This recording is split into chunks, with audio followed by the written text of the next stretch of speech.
இந்தியாவில் யாருக்கு வேண்டுமானாலும் உள்துறை அமைச்சரை சந்திப்பதற்கு அனுமதி இருக்கு. அது உள்துறை அமைச்சரும் சந்திக்கிறாங்க. ஆனா எனக்கு தமிழ்நாட்டிலிருந்து யார் அனுமதி வாங்கியிருக்கிறாங்க, எதுக்கு போய் பார்க்குறாங்கன்னு எனக்கு தெரியாதுங்கண்ணா. அதிகாரப்பூர்வமாக மாநிலத்தினுடைய சட்டம் ஒழுங்கை பற்றி தமிழ்நாட்டை சார்ந்த எந்த ஒரு தலைவராக இருந்தாலும் யாராக இருந்தாலும் உள்துறை அமைச்சர்கிட்ட போய் பேசலாம், பேசிட்டு தான் இருக்காங்க. அரசியல் ரீதியாக இந்த நேரத்தில் எதையும் முடிச்சு போட்டு நீங்கள் கேள்வி கேட்டீங்கன்னா நான் பதில் சொல்லக்கூடிய நிலைமையில் நான் இல்லைங்கய்யா. அதனால் நான் திரும்ப திரும்ப சொல்லுவது, உள்துறை அமைச்சர் அதிகாரப்பூர்வமாக யாரோ சந்திக்கிறாங்க, தலைவர்கள் சந்திக்கிறாங்க, இந்த கட்சியிலிருந்து போறாங்கன்னு நீங்க கேட்குறீங்க. நான் சொல்வது எல்லோருக்கும் உரிமை இருக்கு. உள்துறை அமைச்சரை நேரம் கேட்டால் கொடுக்குறாங்க, பார்க்குறாங்க. ஒருவேளை சந்திப்பு நடந்த பிறகு ஸ்பெசிஃபிக்கா ஒரு கேள்வி கேட்டீங்கன்னா நான் பதில் சொல்றேன். ஆனால் இன்னைக்கு நான் சொன்னா அது தவறா போயிடும். இல்லைன்னா நான் யாருமே முடிச்சு போடல.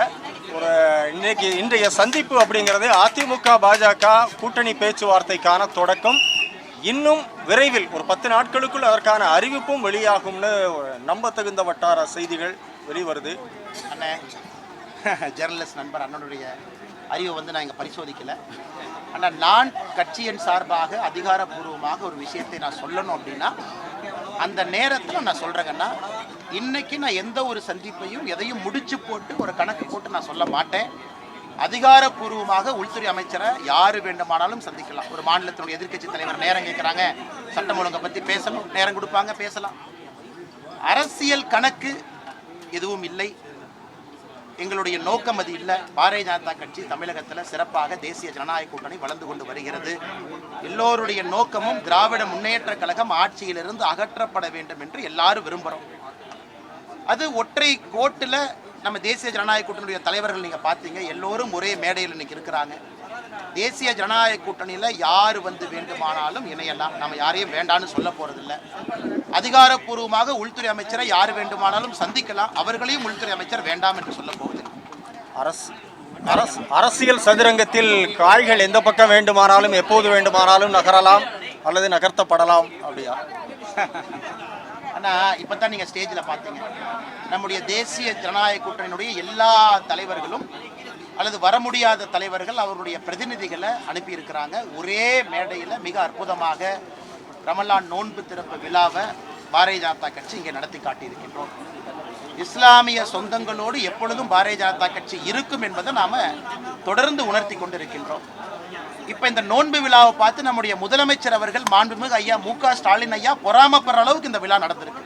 அது எப்படி பிஜேபி நடத்தலாம்? இதனை முதலமைச்சர் பேசுகிற வேலையா? நீங்கள் நடத்துறீங்க, நாங்கள் நடத்துகிறோம். எங்களுடைய கட்சியில் இஸ்லாமிய சொந்தங்கள் இருக்கிறாங்க. இஸ்லாமிய சொந்தங்கள் எங்கள் கட்சியை வழி நடத்துகிறாங்க.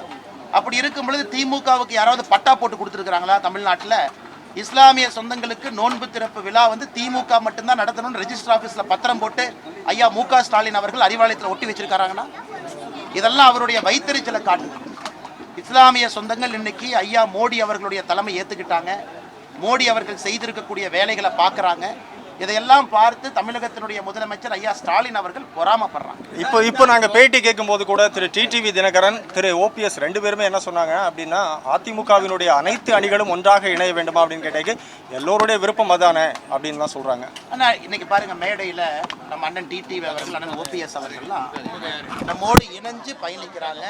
ஒரு வலிமையான ஒரு தேசிய ஜனநாயக கூட்டணி உருவாவதற்கு காரணமாக ஐயா ஓபிஎஸ் அவர்கள், அண்ணன் டிடிவி அவர்கள், எல்லா தலைவர்களும் இருக்கிறாங்க. நீங்கள் குறிப்பிட்ட 2 பேரை கேட்டனால தலைவர்கள் பேரை சொல்கிறாங்க. அதனால் வருகின்ற காலத்தில் திராவிட முன்னேற்ற கழகத்தை வீழ்த்த வேண்டும். அது கண்டிப்பாக வீழ்த்தப்படும். அதற்கு தமிழக மக்கள் என்ன நினைக்கிறாங்க? ஒரு அணியாக திரண்டுவாங்க. ஒரு அணியாக நாங்கள் திரண்டு நிற்கின்றோம். நாங்கள் யாருக்கும் எதிரி இல்லை. அதனால தான் ஏற்கனவே சொல்லியிருக்காங்கன்னா, தேசிய ஜனநாயக கூட்டணியில் எந்த ஒரு கட்சியும் எந்த ஒரு தலைவரும் தாராளமாக வரலாம், திமுகவை வீழ்த்த வேண்டும் என்று நினைத்தால். இந்த தேர்தல் களம் எப்படி இருக்குன்னு நினைக்கிறீங்க? ஏற்கனவே சொன்னது போலீங்கன்னா, தமிழக அரசியல் வரலாற்றில் ஒரு மிக வித்தியாசமான தேர்தல் களம். வலிமையான கட்சிகள் 4-5 கூட்டணிகளாக இன்னைக்கு உருவாயிருக்கு. திமுக தலைமையிலான கூட்டணி, அதிமுக தலைமையிலான கூட்டணி, பாஜக தலைமையிலான தேசிய ஜனநாயக கூட்டணி, அண்ணன் சீமான் அவர்கள், அண்ணன் விஜய் அவர்கள். இன்னைக்கு 5 முனை போட்டி. இந்தியாவில் எங்கேயுமே 5 முனை போட்டியை நம்ம யாரும் பார்த்தது கிடையாது. எல்லாரும் வலிமையானவங்க தான். அண்ணன் சீமான் அவர்களும் அவருடைய வாக்கு வந்தியை தொடர்ந்து காட்டிக்கிட்டு இருக்காங்க. அது இடைத்தேர்தலாக இருந்தாலும் சரி, பாராளுமன்ற தேர்தலாக இருந்தாலும் சரி, சீமான் அண்ணன் தயாராக இருக்கிறாங்க. அதே போல் அண்ணன் விஜய் அவர்கள் புதிதாக வந்திருக்கிறாங்க. அவர்களும் நாங்களும் இன்னைக்கு பெருசா இருக்கிறோம் அப்படின்னு தொடர்ந்து பேசுறாங்க. 5 முனை போட்டி தமிழகத்துக்கு நல்லதா எனக்கு தெரியாது. பத்திரிகை நண்பர்கள், பொதுமக்கள் நீங்க சொல்லணும்.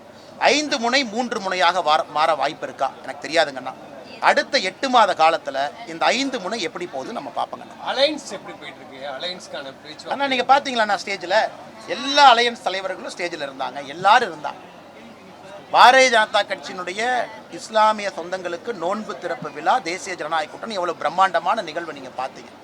நம்மை பொறுத்தவரை பரஸ்பரம் விட்டு கொடுத்து அனுசரித்து தான் எல்லாரும் பயணம் செய்து கொண்டிருக்கின்றோம். அது கூட்டணியினுடைய மிக முக்கியம். சின்ன கட்சி பெரிய கட்சி என்று எப்பொழுதும் நாங்கள் பார்த்தது கிடையாது. எல்லோரையும் சமமாக தான் நடத்துகிறோம். வருகின்ற காலத்தில் தேசிய ஜனநாயக கூட்டணி இன்னும் பெரிதாகும், விரிவாகும். ஒரே நோக்கம் என்னன்னா திராவிட முன்னேற்ற கழகத்தை வீழ்த்த வேண்டும்.